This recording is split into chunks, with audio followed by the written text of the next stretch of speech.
പ്രിയമുള്ളവരെ, ഈ കഴിഞ്ഞ തിങ്കളാഴ്ച ബെൽഫാസ്റ്റിൽ വെച്ച് 30 വയസ്സ് പ്രായമുള്ള ഒരു സുഡാനി, അദ്ദേഹത്തിൻ്റെ പേര് ഹാഡി അലോഡിറ്റ് എന്ന് പേരായിട്ടുള്ള ഒരു സുഡാനി റെഫ്യൂജി, ഐറിഷുകാരനായിട്ടുള്ള നോർത്തേൺ അയർലൻഡിൽ താമസിക്കുന്ന ഐറിഷുകാരനായിട്ടുള്ള സ്റ്റീഫൻ ഒജീൽവീസ് എന്ന് പറയുന്ന ആളെ കത്തികൊണ്ട് കുത്തുകയും അദ്ദേഹത്തിൻ്റെ ഒരു കണ്ണ് നഷ്ടപ്പെടുകയും മുഖത്തിന് പരിക്കേൽക്കുകയും ചെയ്തിട്ടുണ്ട്. ഇതിനെതിരായിട്ട് അവിടെ വളരെ ശക്തമായ പ്രതിഷേധങ്ങളും ആക്രമണങ്ങളും നടന്നുകൊണ്ടിരിക്കുകയാണ്. ഇദ്ദേഹം ഒരു സുഡാനിയാണ്. ആ ആക്രമണത്തിന് ശേഷം അവിടെ റോഡിൻ്റെ സൈഡുകളിലും അതുപോലെ തന്നെ കടകളുടെ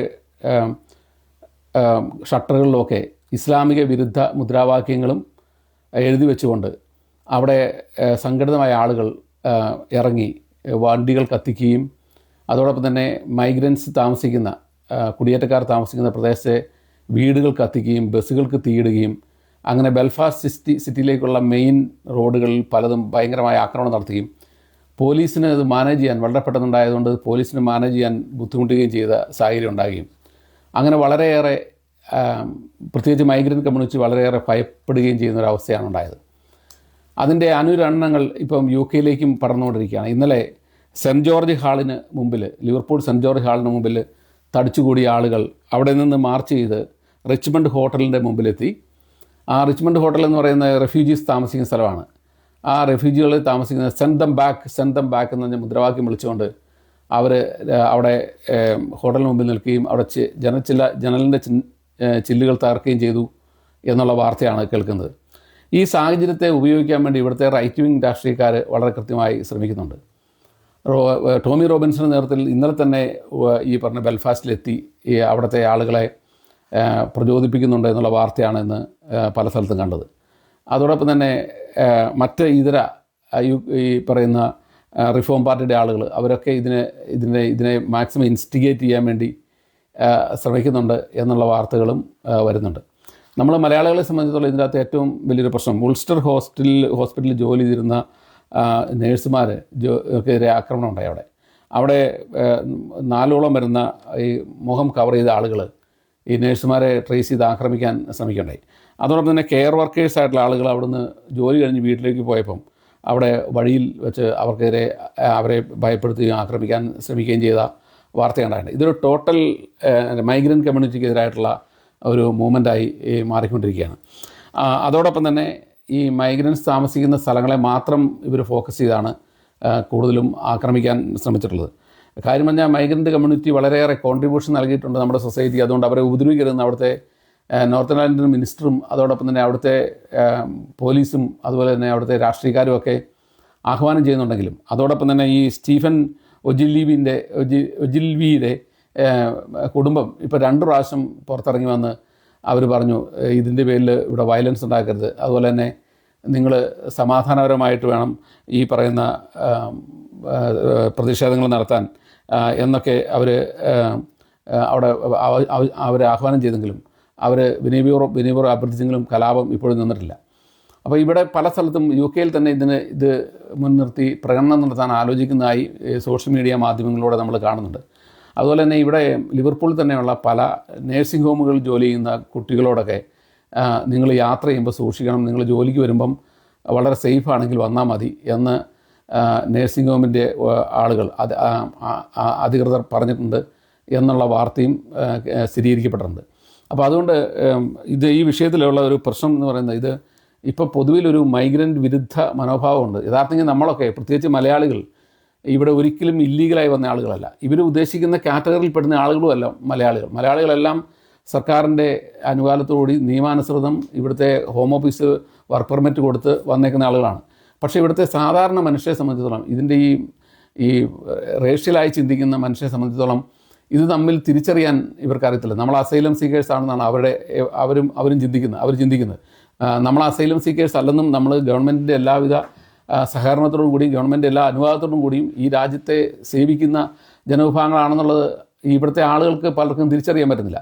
അതുകൊണ്ട് നമ്മളെ ഒരു സെയിം ബ്രഷ് ഉപയോഗിച്ചാണ് പെയിൻറ്റ് ചെയ്യുന്നത്. അതുകൊണ്ട് നമ്മൾ സൂക്ഷിക്കുക എന്നുള്ളത് മാത്രമേ ചെയ്യാൻ കഴിയുള്ളൂ. കാരണം ഇവിടുത്തെ ഇംഗ്ലീഷുകാരിൽ വിവരമുള്ള ആൾക്കറിയാം, നമ്മൾ ഇവിടെ വന്നിട്ട് ഈ നാടിനെ സേവിക്കുകയും ഈ നാടിൻ്റെ ടാക്സ് കൊടുക്കുകയും ഈ നാടിൻ്റെ നിയമം അനുസരിച്ച് ജീവിക്കുകയും ചെയ്യുന്നവരാണെന്ന്.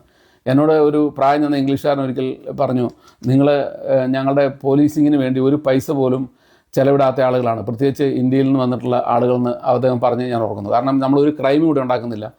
പോലീസിന് വേണ്ടി ആകെ ഇവിടുത്തെ മലയാളികൾ ചെയ്യുന്ന ക്രൈം എന്ന് പറഞ്ഞാൽ വളരെ റെയറായി വണ്ടി ഓടിച്ചെന്തെങ്കിലും പ്രശ്നങ്ങളുണ്ടാക്കുന്നു അല്ലെങ്കിൽ നിയമം വയലേറ്റ് ചെയ്യുന്നു, അതറിയാതെ സംഭവിക്കുന്ന കാര്യങ്ങളാണ്. അല്ലാതെ ഉണ്ടാകുന്ന വളരെ അപൂർവം ക്രൈമുകളാണ് ഈ മലയാളി സമൂഹത്തിൻ്റെ ഭാഗത്തു നിന്ന് ഈ സൊസൈറ്റിക്കെതിരെ ഉണ്ടാകുന്നുള്ളൂ. അല്ലാതെ ഇവിടെ മലയാളികൾ ഒരു തരത്തിലുള്ള പ്രശ്നങ്ങളും രാഷ്ട്രവിരുദ്ധമായ പ്രവർത്തനങ്ങളോ ഒന്നും ചെയ്യുന്നവരല്ല. പക്ഷേ നമ്മളെല്ലാം ഇവരെ ഈ സെയിം കണ്ണുകൊണ്ടാണ് കാണുന്നത് എന്നുള്ളതുകൊണ്ട് വളരെ സൂക്ഷിക്കുക. അതുകൊണ്ട് ലിവർപൂളിൽ തന്നെയാണെങ്കിലും ഇപ്പം പല സ്ഥലത്തും പ്രകടനങ്ങൾ നടത്താനുള്ള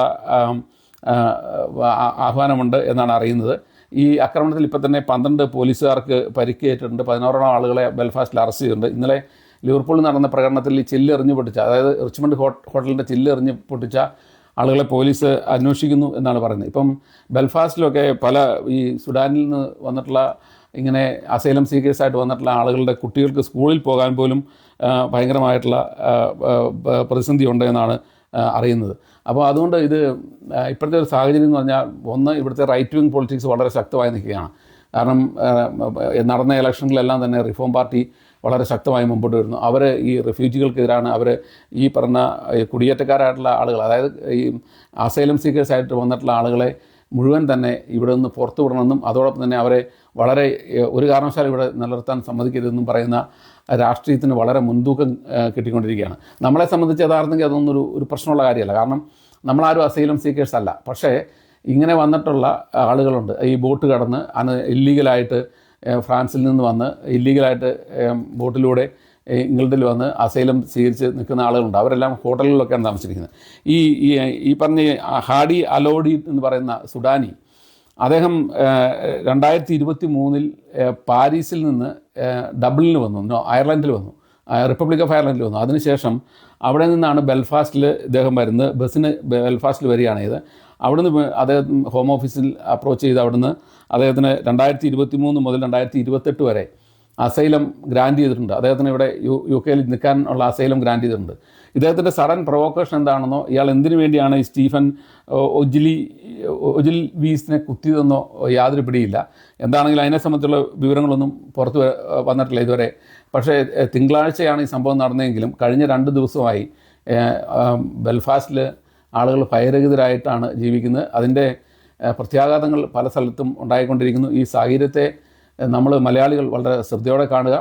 കാരണം കഴിയുന്നത്ര ഒറ്റപ്പെട്ട് നടക്കാതിരിക്കുക. അതുപോലെ തന്നെ പബ്ബിൻ്റെ അടുത്തൂടെ, പബ്ബുകളുള്ള സ്ഥലത്ത് വൈകുന്നേരങ്ങളിലൊന്നും പോയി, ബസ് സ്റ്റോപ്പൊക്കെ ഉണ്ടെങ്കിൽ അവിടെയൊന്നും പോയി നിൽക്കാതിരിക്കുക. അതോടൊപ്പം തന്നെ ബസ്സിലൊക്കെ ആണല്ലോ ഒരുപാട് രാത്രി താമസിച്ച് യാത്ര ചെയ്യാതിരിക്കുക. കഴിയുന്നത്ര കാറിൽ യാത്ര ചെയ്യുക. അങ്ങനെ ജോലിക്ക് പോകുമ്പോഴൊക്കെ കഴിയുന്നത്ര കാറിൽ പോകാൻ പറ്റുന്നവർ അത് പോവുക. അല്ലാത്ത സമയങ്ങളിൽ വളരെ ശ്രദ്ധിച്ച് യാത്ര ചെയ്യുക. ഇത്തരം പ്രശ്നങ്ങളൊക്കെ ഉണ്ടായിരുന്നു. എനിക്ക് ഇത്തരം 1-2 ചെറിയ അനുഭവങ്ങൾ ഉണ്ടായിട്ടുണ്ട് ഇതിനു മുമ്പ്. പണ്ട് ഒരു പബ്ബിൻ്റെ മുമ്പിൽ രാത്രിയിൽ ഞാൻ വന്ന കാലത്ത് നിന്നപ്പം എന്നെ അവർ തെറി പറഞ്ഞ സംഭവം ഉണ്ടായിട്ടുണ്ട്. കാരണം ഇവരുടെ എല്ലാം ധാരണ നമ്മളെല്ലാം ഈ നാടിനെ തിന്നു മുടിക്കാൻ വേണ്ടി ഈ നാട്ടിൽ വന്ന് കിടക്കുന്നവരാണ്. അവരുടെ സർക്കാരിൻ്റെ ടാക്സ് ഉപയോഗിച്ച്, ജനങ്ങൾ കൊടുക്കുന്ന ടാക്സ് ഉപയോഗിച്ച് സർക്കാർ ഇവരെ തീറ്റിപ്പറ്റി വളർത്തുന്നവരാണ്. ഇവർ ഈ നാടിൻ്റെ, ഞങ്ങളുടെ പൈസ മുഴുവൻ തിന്നു പിടിക്കുന്നവരാണ്, ഈ നാടിനെ മോശമാക്കുന്നവരാണ്. അതിനുപരി ഇസ്ലാമിക് ടെററിസം, ഇവർ ഈ പറയുന്ന ഇതിൻ്റെ പുറകിൽ ഇസ്ലാമിക് ടെററിസവും കൂടെ കൂടി ഇങ്ങോട്ട് ഇമ്പോർട്ട് ചെയ്യുന്നു. അതിലൂടെ ഇവിടുത്തെ സമൂഹത്തിൽ അസ്വസ്ഥത ഉണ്ടാക്കുന്നു, ഇവിടുത്തെ ആളുകളെ കൊല്ലുന്നു. ഇത്തരം പ്രശ്നങ്ങളൊക്കെ വന്ന് ഇപ്പോൾ വളരെ കലിപ്പായിട്ട് നിൽക്കുന്ന ഒരവസ്ഥയാണ് അവരുള്ളത്. ഇവിടുത്തെ ഇംഗ്ലീഷ് സമൂഹം ഒരുപക്ഷെ പൊതുവിൽ ഇതിനു മുമ്പ് ഈ പറഞ്ഞ ഇസ്ലാമിനെയൊന്നും അല്ലെങ്കിൽ മതപരമായിട്ടൊന്നും ഇതുപോലെ എതിർത്ത് സംസാരിക്കുന്നത് നമ്മൾ കേട്ടിട്ടില്ല. പക്ഷേ ഇന്ന് നമ്മൾ സ്പീക്കേഴ്സ് കോർണറിലൊക്കെ പോയി കഴിഞ്ഞാൽ, ലണ്ടൻ സ്പീക്കേഴ്സ് കോർണറിലൊക്കെ അതിശക്തമായി ഇംഗ്ലീഷുകാർ തന്നെ മുഹമ്മദിനെയൊക്കെ അതിശക്തമായി വിമർശിക്കുകയും ഖുറാനെ എടുത്ത് അലക്കുകയും ചെയ്യുന്ന സ്ഥിതിയാണുള്ളത്. കാരണം എന്ന് വെച്ചാൽ ഈ ഇസ്ലാമിക് ടെററിസ്റ്റിൻ്റെ ഒരു ബൈ പ്രൊഡക്റ്റാണിത്. ഇദ്ദേഹത്തിനെതിരെയും അങ്ങനെ ഒരു ഇദ്ദേഹം ഒരു ഇസ്ലാമിക് ടെററിസ്റ്റിൻ്റെ മനോഭാവത്തിലാണ് ആളുകൾ കാണുന്നത്. ഇത് പക്ഷേ ഒരു മീഡിയയും ഇദ്ദേഹം ഇസ്ലാമിക് ടെററിസ്റ്റാണെന്ന് ഇതുവരെ പറഞ്ഞിട്ടില്ല. പക്ഷേ അവിടുത്തെ കടകളുടെ എല്ലാം മുമ്പിലൂടെ എഴുതി വച്ചിരിക്കുന്നത് ഇസ്ലാമിക വിരുദ്ധമായിട്ടുള്ള മുദ്രാവാക്യങ്ങളാണ്, ഗ്രാഫിറ്റികളാണ്. അപ്പോൾ അതുകൊണ്ട് ഇത്തരം പ്രശ്നങ്ങളെല്ലാം ഈ സമൂഹത്തിൽ നിന്ന് നേരിട്ടുകൊണ്ടിരിക്കുകയാണ്. അതുകൊണ്ട് ജനങ്ങൾ, പ്രത്യേകിച്ച് മലയാളി സുഹൃത്തുക്കൾ വളരെ ശ്രദ്ധിച്ച് നടക്കുക. കാരണം നമ്മൾ ആർക്കും ഉപദ്രവം ചെയ്യുന്നില്ലെങ്കിലും നമ്മളെ ഇങ്ങോട്ട് ആളുകൾ ഉപദ്രവിക്കാനുള്ള സാധ്യതയുണ്ട്. അതുകൊണ്ട് കഴിയുന്നത്ര ശ്രദ്ധിച്ച് നടക്കുക. ഇത്തരം പ്രശ്നങ്ങളോട് നമ്മൾ വളരെ അവധാനതയോടെ കാണാനും അതോടൊപ്പം തന്നെ ഇത്തരം പ്രശ്നങ്ങളിൽ പോയി വീഴാതിരിക്കാനും ശ്രമിക്കുക. അതുമാത്രമേ നമുക്ക് ചെയ്യാൻ കഴിയുള്ളൂ. നമ്മളിവിടെ സംഘടിത ശക്തിയല്ല എന്നുള്ളത് തിരിച്ചറിയാൻ നമുക്കിതിനെ റെസിസ്റ്റ് ചെയ്യാനുള്ള യാതൊരു തരത്തിലുള്ള ശേഷിയില്ല. അതുകൊണ്ട് നമ്മൾ എത്രയും ഒതുങ്ങി ഒരു ആക്രമണത്തിൽ പെടാതിരിക്കാൻ വേണ്ടി ശ്രദ്ധിക്കുക എന്നുള്ളത് മാത്രമാണ് നമുക്ക് ചെയ്യാവുന്ന കരണീയമായ മാർഗ്ഗം. അതുകൊണ്ട് അങ്ങനെ ചെയ്യാൻ ശ്രദ്ധിക്കുക എന്ന് മാത്രമാണ് പറയാനുള്ളത്. അതുകൊണ്ട് ഇത് സ്കോട്ട്ലൻഡിലും ഇന്നലെ പ്രൊട്ടസ്റ്റ് നടന്നിട്ടുണ്ട്. അതുപോലെ തന്നെ ഇപ്പോൾ ഇത് UK മുഴുവൻ പടരാനുള്ള സാധ്യതയുണ്ട്. അപ്പോൾ അതുകൊണ്ട് എല്ലാവരും ശ്രദ്ധിക്കുക. Thank you. ടോം ജോസ് അടിയമ്പാട്.